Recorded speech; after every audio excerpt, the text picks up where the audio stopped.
उसी का है। हाँ, वैसे मैं तो तुम्हें कहती हूँ कि तुम उसे सब कुछ सच सच बता दो। क्या सच सच बताऊंगी? इतने सारे झूठ बोल रखे हैं मैंने अपनी फैमिली और घर के बारे में। क्यों बोले तुमने झूठ? वो यूनिवर्सिटी नई नई गाड़ियों पर आता था, बात करने का अंदाज भी अच्छा था, तो सोचा था कि उससे सिर्फ दोस्ती कर लूंगी, लेकिन मुझे क्या पता था कि वो इतना सीरियस हो जाएगा मेरे साथ। फिर क्या? फिर मैं उसे झूठ पे झूठ, झूठ पे झूठ, झूठ पे झूठ बोलती गई। उसे तुम पे कभी शक नहीं हुआ? पता नहीं, उसने कभी मुझे इन्वेस्टिगेट करने की कोशिश ही नहीं की। वैसे तुम्हें क्या लगता है वो तुमसे शादी करेगा? ये भी पता नहीं। हमारे घर के जिस तरह के हालात हैं ना, कुछ भी हो सकता है।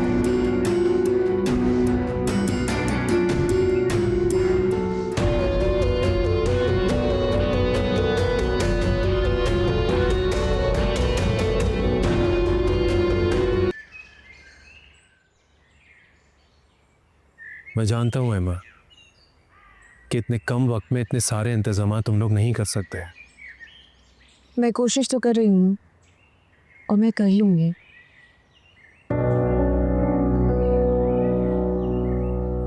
क्या हुआ?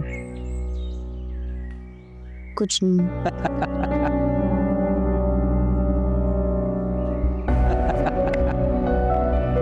सुनो, तुम कुछ कह रहे थे? मैं ये कह रहा था कि मैं इस मुश्किल वक्त में तुम्हारी मदद करना चाहता हूँ।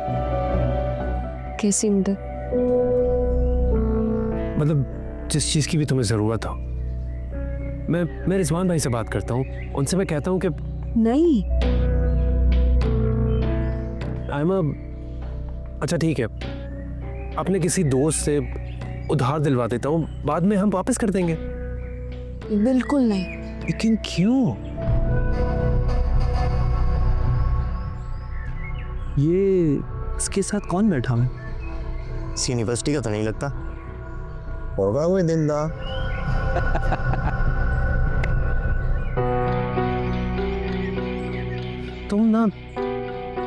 तुम मुझे अपनी फैमिली का हिस्सा समझते ही नहीं हो। समझती हूँ, लेकिन जो कुछ भी करना होगा मैं खुद कर लूंगी। Please please Aima. Please Shreya, मैं पहले ही बहुत परेशान। हाँ, तो मैं तुम्हारी इस परेशानी को कम करना चाहता हूँ। तुमने पूछ लिया, मेरे लिए इतना ही काफी है।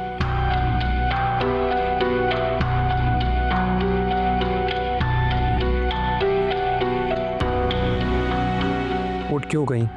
बैठो, अभी हमारी बात खत्म नहीं हुई है। मेरे एक बहुत इम्पोर्टेंट क्लास है, मेरा जाना बहुत ज़रूरी है। हम फ़ोन पे बात करते हैं। अच्छा ठीक है, तुम जाकर क्लास ले लो, लेकिन प्लीज़ आयमा, जो बात मैंने की है ना, उसके बारे में सोचना ज़रूर। ठीक है, मैं सोचूंगी। चलो, मैं तुम्हें बाहर तक छोड़ दूँ।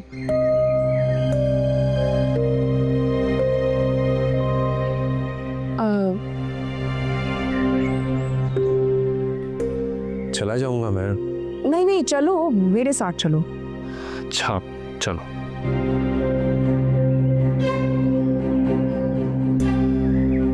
अबे ये तो चली गई, कहाँ जाएगी? अपने दिलदार को छोड़कर वापस आ जाएगी। आज तो इससे अपनी बेइज्जती का बदला जरूर लेने। चले चलो।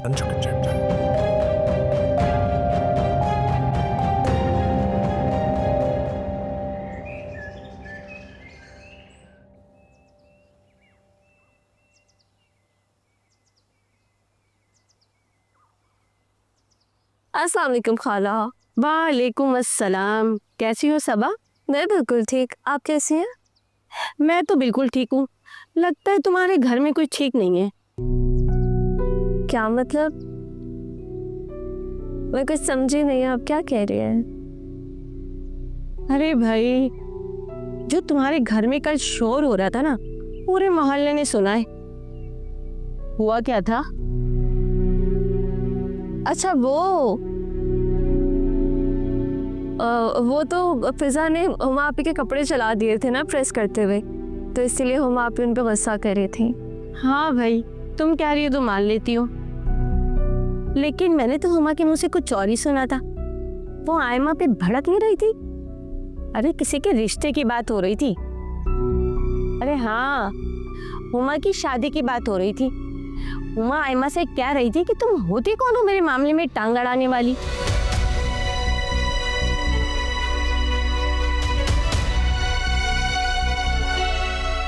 अच्छा छोड़ो, घरों में ऐसे मसले होते रहते हैं। तुम लोग बैठो, बातें करो, मैं जरा किचन में दाल चढ़ा।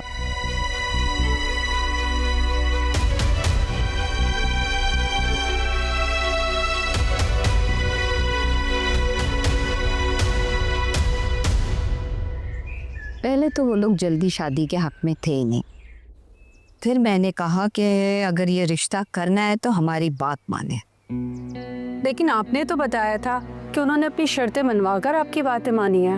हाँ, ऐसे ही हुआ है, लेकिन ये खुशफहमी बहुत जल्द दूर कर देंगे हम उनकी। क्या मतलब? मैं समझी नहीं। मतलब ये कि रिजवान ने कहा एक मर्तबा शादी की तारीख तय हो जाए, फिर बाद में देखना कैसे नाक से लकीरें निकलवाएंगे उनसे, हर शर्त मनवाएंगे। बिल्कुल ठीक कहा रिजवान ने, बिरादरी में अपनी इज्जत बचाने के लिए वो हर बात मानेंगे। यही तो, देखना ऐसा फंस गए हैं कि निकलने का चारा नहीं होगा उनके पास। ऐसा ही होगा।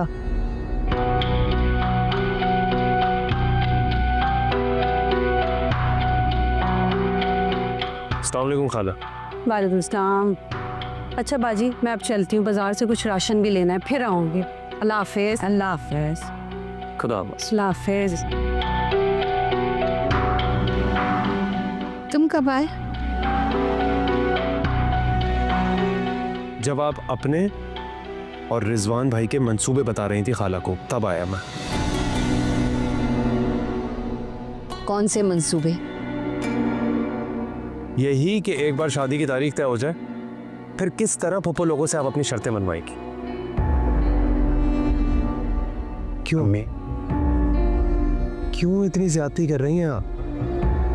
अरे कोई गैरों के साथ ऐसा सलूक नहीं करता जैसे आप अपनों के साथ कर रही हैं। तुम्हें कुछ नहीं पता है। तुम्हें 1000 मर्तबा कहा है मैंने, इस मामले से दूर रहो तुम।